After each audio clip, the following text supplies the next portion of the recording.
Bonjour à toutes et à tous, je profite de cette vidéo pour vous souhaiter en vrai, si on peut dire, une très bonne année 2026 et j'avais envie de commencer cette année avec une petite vidéo qui touche bien sûr à ma posture d'autrice mais qui est plus générale parce que je reçois parfois des questions sur le sujet et parce que cette année j'ai vu passer un certain nombre de posts d'auteurs et d'autrices malheureux de leur choix. Et donc aujourd'hui on va parler rapidement de comment savoir si on doit signer dans une maison d'édition ou pas. Alors, première chose, évidemment, il y a des red flags absolus quand il s'agit de signer avec une maison d'édition.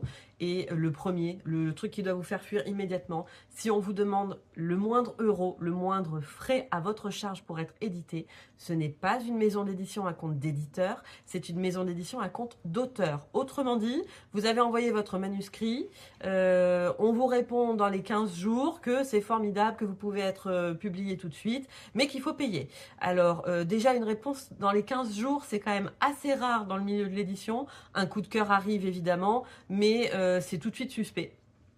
Et dans ces cas-là, si on vous demande de payer derrière, il y a de fortes chances qu'en fait, personne n'ait lu votre manuscrit, qu'on cherche simplement à engranger des sous parce que évidemment, quand on est dans une maison d'édition à compte d'auteur, on vous permet de publier votre livre et on vous donne les outils pour le faire, mais c'est moyennant finance.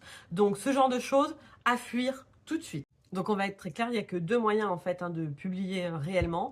Vous publiez en maison d'édition à compte d'éditeur ou vous mettez vous-même en auto-édition et c'est vous qui gérez tout mais en connaissance de cause. Donc moi je vous parle évidemment du cas où vous allez en ME, c'est-à-dire en maison d'édition à compte d'éditeur.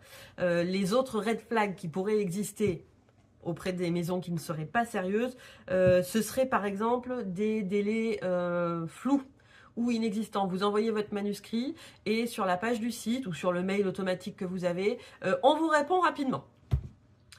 Ok, alors en sachant que les délais actuels dans les maisons d'édition sont pour les plus rapides et les plus petites, 3 mois, mais sinon c'est généralement 6 mois et ça peut aller jusqu'à 1 an et demi, on vous répond rapidement.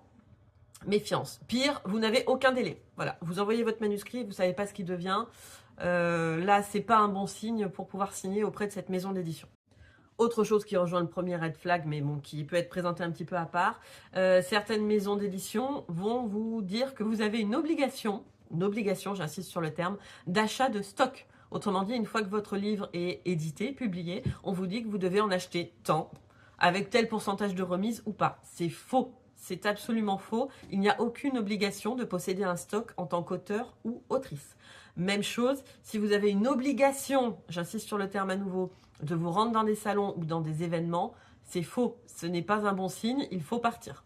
Autre red flag très logique aussi, vous posez des questions et on refuse de vous répondre ou on vous balade en vous disant qu'on vous répondra dès que machin sera rentré, dès que bidule aura la réponse et tout est flou, vous ne savez jamais en fait quels sont les détails de votre contrat ou ce qui se passe sur votre livre actuellement. Si on ne vous met pas au courant de ce qui se passe au niveau des promotions, au niveau des collections disponibles, au niveau de qui distribue en fait votre livre, est-ce que c'est du POD, impression à la demande, est-ce que c'est du tirage directement en librairie?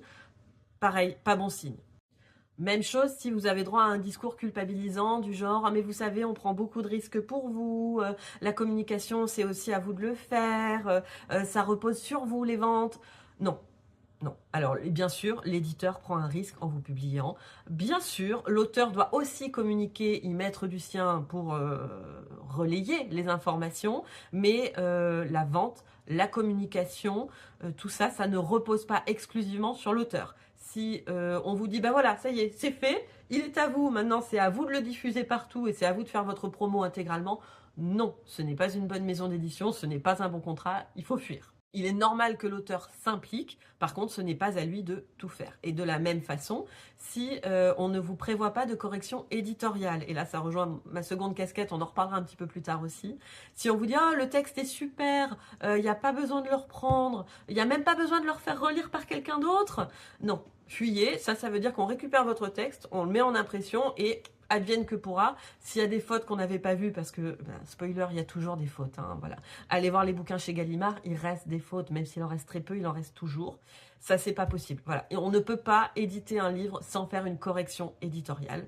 Et une correction éditoriale digne de ce nom, c'est une correctrice, une relectrice minimum. Et les maisons d'édition qui ont les moyens, derrière, prennent une troisième personne pour un contrôle qualité. Voilà, ça veut dire que souvent, il y a 3 personnes qui passent sur la langue, la syntaxe, l'orthotypographie, le vocabulaire, les coquilles oubliées pour que votre livre soit le plus présentable possible. Et dites-vous que malgré tout ça, généralement, il y a des fautes qui échappent aux professionnels parce que c'est impossible pour quelqu'un de corriger 100% des fautes, d'accord? Et comme chacun a une mission, on en reparlera dans une prochaine vidéo, c'est ce que je vous disais avant, forcément, des fois, il y a des petits oublis. Voilà. Et notre cerveau, en plus, est fait de telle façon qu'il corrige lui-même certaines fautes. Et donc, vous pouvez avoir l'œil le plus aiguisé du monde. Si votre cerveau vous a joué ce tour-là, vous ne verrez pas la faute. Voilà. Donc, tout ça, c'est différents signaux, différentes alertes, différents red flags qu'il vous faut absolument prendre en compte avant de signer un contrat. Et le dernier, c'est ce qu'on va appeler les frais cachés. Autrement dit, on va vous dire que justement, pour avoir une meilleure correction, pour avoir une couverture encore améliorée, pour avoir un accompagnement à la promo, il va falloir payer.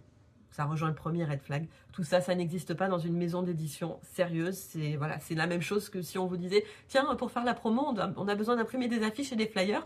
C'est toi l'auteur qui va les payer. Non, non plus. C'est le rôle de la maison d'édition. C'est pour ça aussi qu'elle prend un pourcentage, parce qu'elle gère beaucoup de choses pour vous. Voilà. Alors, pris séparément, ces différents points peuvent s'expliquer, peuvent se discuter avec les différentes maisons d'édition. Quand ça commence à se cumuler, vraiment, c'est pas bon signe. Voilà. N'oubliez pas que quand vous signez un manuscrit, vous signez un partenariat avec la maison d'édition. Voilà. C'est pas la même chose, c'est pas votre patron. Donc n'hésitez pas à réfléchir, à poser des questions. De toute façon, un partenariat solide supporte tout ça. Et c'est des professionnels que vous devez avoir en face de vous. Et donc, ils seront contents d'avoir des auteurs impliqués, des auteurs attentifs et des bons communicants. Voilà, j'espère que cette vidéo vous sera utile. Si vous avez des questions, n'hésitez pas en commentaire, je répondrai au mieux. En MP, bien sûr, aussi. Et Scribinette et moi, on vous souhaite une bonne journée. À bientôt!